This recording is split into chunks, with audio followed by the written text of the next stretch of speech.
Hey guys, just a quick one to show you some of the apple blossom, the allotment. So it's sort of early to mid-May.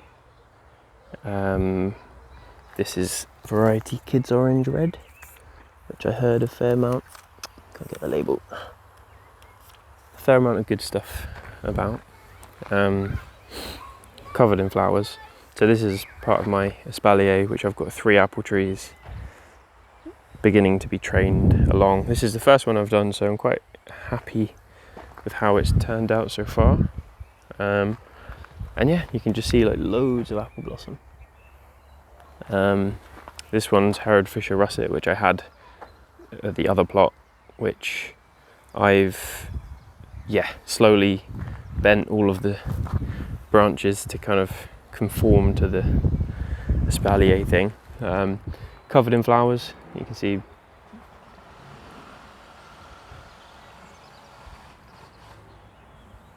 being pollinated for me, which is pretty handy. Yeah, covered in flowers all the way along. This is the smallest of the apples. This is Sunset, and you can see it's got a few flowers on some of the branches. So hopefully I'll just get like 1 or 2 apples just to be able to taste it this year. So yeah, that's the apples that I planted. The most impressive one though, actually over here, we've also got, this is Spartan, which was produced the most for me last year. And it's now in the ground, and yeah, looking pretty good. Loads of blossom.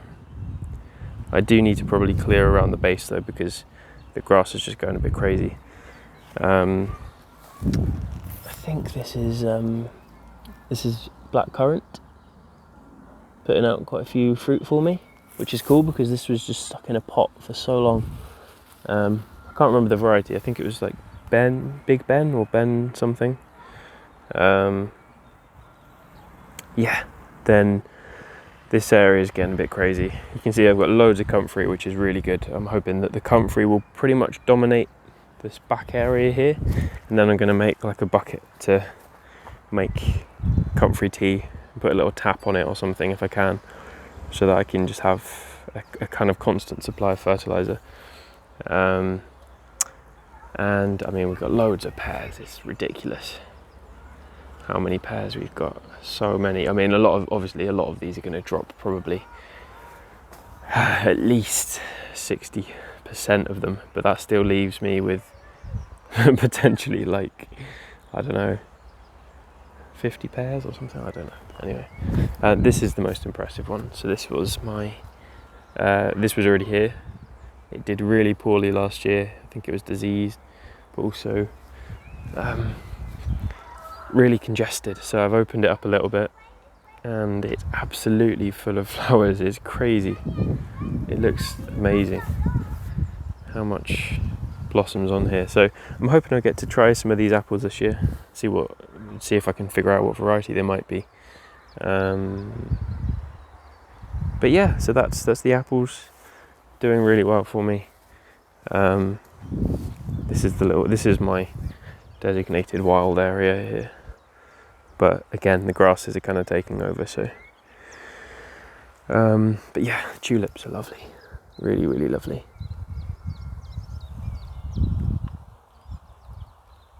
It's just starting to rain. It's meant to start raining now for about 4 or 5 days, which is kind of good. The downside is the crops that I planted are not doing that well so far. You can see the tomatoes are starting to yellow at the bottom. I think it's just acclimatization, and then they should hopefully pick up. And once they get their roots down, they'll go like crazy, hopefully. But yeah, the squash are really not doing very well at all. Really, really yellowing. It's probably the change in climate from greenhouse to outside, plus the change in soil, because this soil is quite hard. So I've mulched quite a lot around the base of all of them, and I've watered them with like compost mixed with water, sort of compost tea. Hopefully they'll pick up. Really hoping they will. Potatoes are doing alright. And then I've got the aubergines, which the net had blown off, so they look like they've been a bit munched, which is not brilliant, but hopefully as well they'll be fine. So yeah, I'll keep it short. I'll keep it that where it is there. Oh no, last thing. Sorry, I always do this. The last thing I've done today, which is exciting / nerve-wracking, is bring my dwarf Cavendish banana out to the allotment. So this is the first time it's ever been in ground anywhere, and it's been a houseplant for like 5 years or something, and been in my greenhouse for maybe a month now. You can see a lovely new leaf it started putting out, and I thought, you know what, let's get it down. I've mulched it really well. I'm really hoping that it stands up to the rain, and I'm hoping that slugs and snails don't get it. But yeah, really excited to see how this does, and yeah, super excited. And then I'll have to take it in the winter because it's not a hardy banana, but that's fine. Bananas are fairly easy, as far as I remember, to dig up. So yeah, very exciting. I'm really excited about that. I've got one more small banana, which is Musa velutina, and that is still in the greenhouse because it's quite small. I don't want it to get damaged straight away. Probably bring it out in like a week or two. So yeah, there we go. That's what's going on. Hopefully the plants pick up because they're not looking brilliant. But yeah, anyway, lots of peace, guys. Lots of love, and I'll speak to you soon.